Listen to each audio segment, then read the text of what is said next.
سب سے پہلے اپنی جان کو قربانی دینے والی میں وہ حضرت سمیہ رضی اللہ تعالی عنہ تھی۔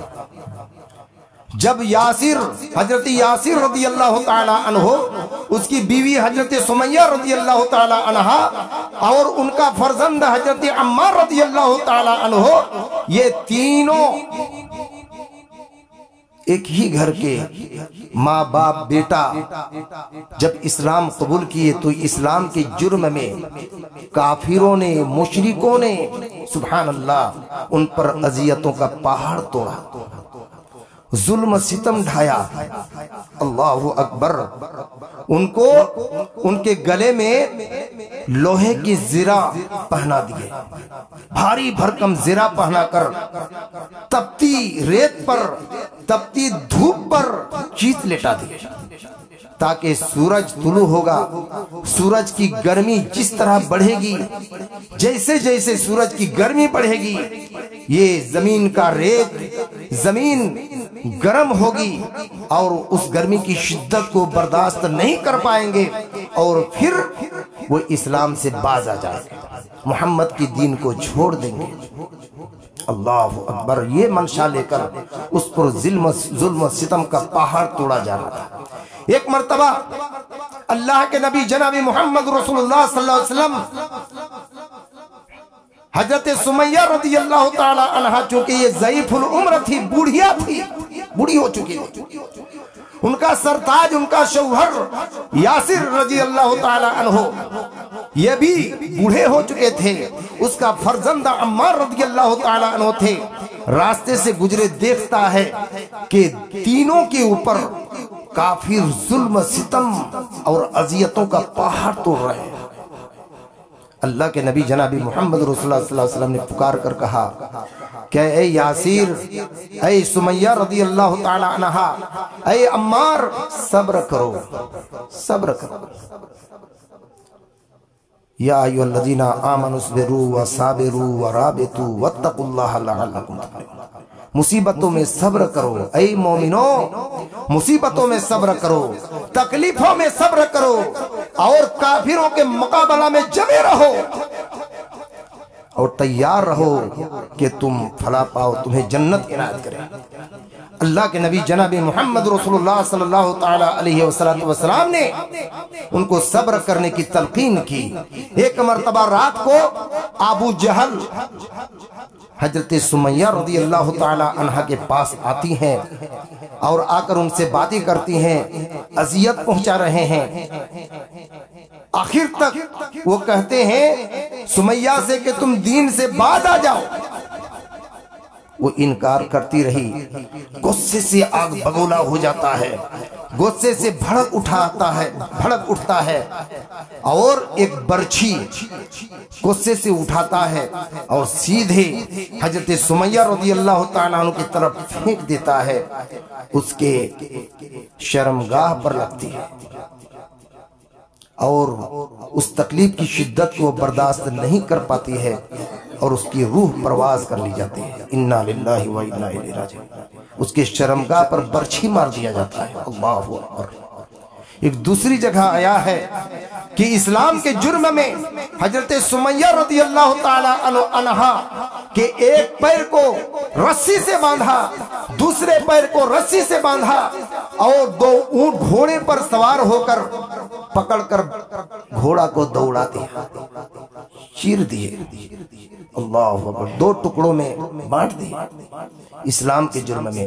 لیکن میرے محترم حضرت سمیہ رضی اللہ تعالی عنہ نے جان کو اللہ کے سپرد کر دیا تھا، جان دینا گوارا سمجھی لیکن دین سے باز نہیں آئی، دین پر کوئی آنچ نہیں آنے دیا، اسلام کو آخری دم تک نہیں چھوڑی۔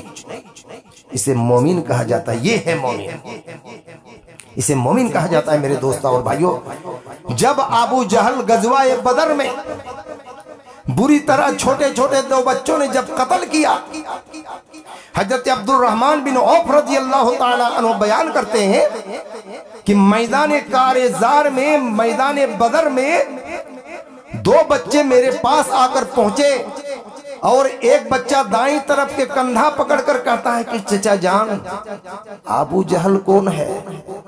سبحان اللہ، ابو جہل کون ہے ذرا دکھلا دیجئے۔ بائیں طرف سے ایک بچہ کندھا کو پکڑا، چچا جان ابو جہل کون ہے ذرا دکھلا دیجئے۔ تو عبد الرحمن بن عوف رضی اللہ تعالیٰ عنہ کہتے ہیں کہ بابو بیٹے تم ابو جہل کو دیکھو گے تو کیا کرو گے؟ تو بچے کہتے ہیں ایک ساتھ کہ خدا کی قسم ہم سنے ہیں کہ وہ اللہ کے نبی کو گالیاں دیتا ہے، جناب محمد رسول اللہ صلی اللہ علیہ وسلم کو دکھ اور تکلیف پہنچاتا ہے، آپ دکھلا دیجئے ہم اس سے چمٹ جائیں گے یہاں تک کہ اللہ ہمارے اور اس کے درمیان فیصلہ کر دے۔ اتنے ہی میں ابو جہل میدان بدر میں گھوڑے پر سوار ہو کر بڑا اکڑ کر چل رہا ہے۔ دونوں بچوں کو دکھلا دیا، وہ دیکھو ابو جہل ہے۔ عبد الرحمن بن عوف رضی اللہ تعالیٰ عنہ بیان کرتے ہیں کہ خدا کی قسم میری نظر کے سامنے دونوں بچہ جاتا ہے اور چھلانگ لگا کر ابو جہل کو پکڑ لیتا ہے، زمین پر گراتا ہے اور دیکھتے ہی دیکھتے اس کا سر قلم کر دیا جاتا ہے۔ ہم کو سمجھ میں نہیں آیا کہ اس ابو جہل کا سر کس نے قتل کیا۔ دونوں بچہ کا نام تھا، ایک کا نام معاذ، دوسرے کا نام تھا معوذ۔ ان دونوں بچوں میں سے کس نے قتل کیا یہ ہمیں پتہ ہی نہیں چلا۔ آن کے آن میں دیکھتے ہی دیکھتے دونوں بچے اس بہادر، اس کافر جنہوں نے اللہ کے نبی جناب محمد رسول اللہ صلی اللہ علیہ وسلم کو گالیاں دیا کرتا تھا، چھوٹے چھوٹے دو بچوں کے ہاتھوں مارا گیا۔ مرنے کے وقت ابو جہل کہہ رہے تھے کہ میں تو مر رہا ہوں، افسوس نہیں ہے، لیکن افسوس اس بات پر ہے کہ مجھے چھوٹے چھوٹے دو بچوں نے قتل کیا۔ اللہ اکبر، شرم ہے، افسوس ہے، یہ چھوٹے بچوں کے ہاتھوں میں مارا گیا۔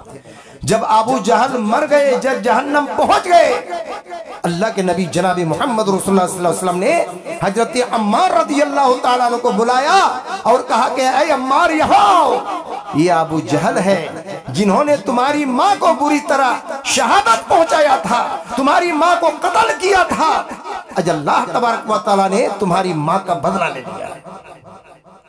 حضرت سمیہ رضی اللہ تعالیٰ عنہ کو بے دردی کے ساتھ اس کے شرمگاہ پر برچھی مار کر قتل کیا تھا، فرمایا کہ دیکھو اللہ کس طرح بدلہ لیتا ہے، بدلہ لے لیا ہے۔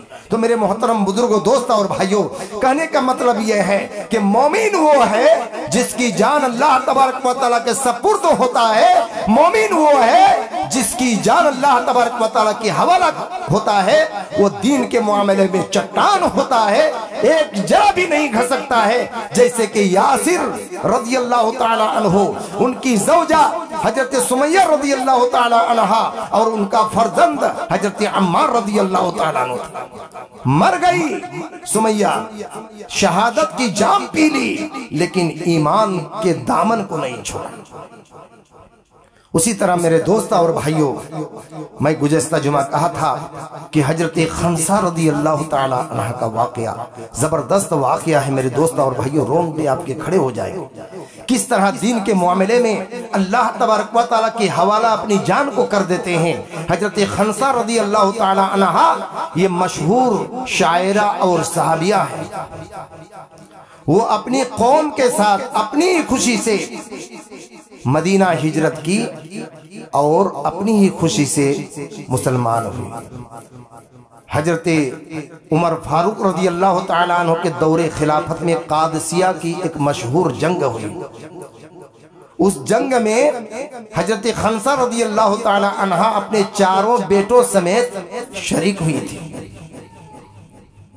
لڑائی کے ایک دن پہلے حضرت خنسہ رضی اللہ تعالی عنہ اپنے بیٹوں کو نصیحت کی کہ اے میرے بیٹو، تم اپنی ہی خوشی سے مسلمان ہوئے ہو اور اپنی ہی مرضی سے ہجرت کی ہے، تم کو ان کاموں کے لیے کسی نے مجبور نہیں کیا ہے۔ خدا کی قسم اے میرے بیٹو، جس طرح تم ایک ماں کے پیٹ سے پیدا ہوئے ہو، اسی طرح تم ایک ہی باپ کی اولاد ہو۔ میں نے آج تک تمہارے باپ کی خیانت نہیں کی ہے، اور نہ تمہارے ماموں کو بدنام کیا ہے، اور نہ تمہاری شرافت میں دھبا پہنچایا ہے، اور نہ تمہارے نسب کو خراب کیا ہے۔ اے میرے بیٹو، تم جانتے ہو، تمہیں معلوم ہے کہ اللہ تبارک و تعالیٰ کے راستے میں جان دینا کتنا بڑا ثواب اور کتنا بڑا درجہ ہے۔